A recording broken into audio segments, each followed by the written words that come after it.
May problema pala tong cases namin na failure mga master. Ang problema nito, may laman daw yung product tank pero walang laman yung lata na lumalabas. 83% drain tayo dito.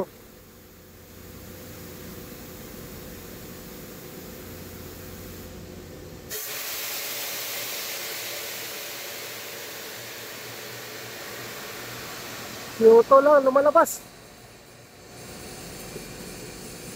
Hindi na babawasan. Yuto lang. Natin.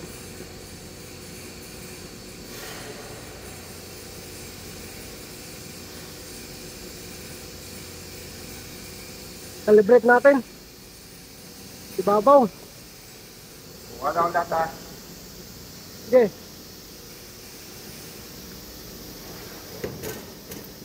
Kailangan natin umakyat doon sa ibabaw para mag-calibrate.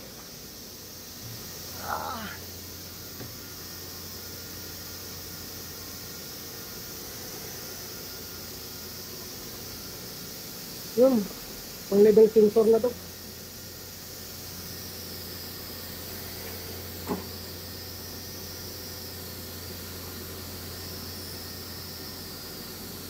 Brand pala ito, SIP. Yung level sensor. So, may laman siya na 460 mm. Pero wala siyang laman. Ano yung cover? Ngayon, turo ko sa inyo kung paano mag-calibrate dito. Baka makakatulong sa inyo. Baka hindi nyo pa na-encounter yung ganitong problema. So, ito yung part number ng chip na to. Yung part number nya. Ito, long press nyo lang. Pag nag-calibrate kayo ito, long press lang ng seat.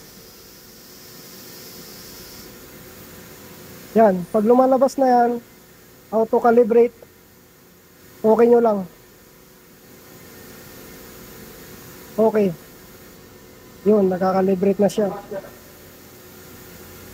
Pag ganyan, hintayin nyo lang pag nag-auto-calibration, skip nyo lang. Nakita nyo, 0 mm na.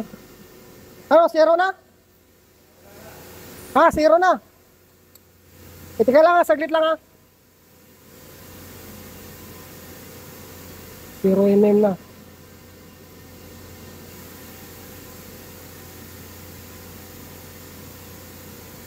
Zero mm.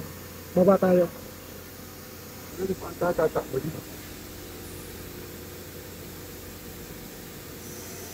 So, ngayon, inargahan na. Nilalagyan na. Nagsisiro na kanina. Ngayon, no? May papasok na product. Ito yung product. Bukas yan, valve na yan. Nakabukas yung proportional valve na to.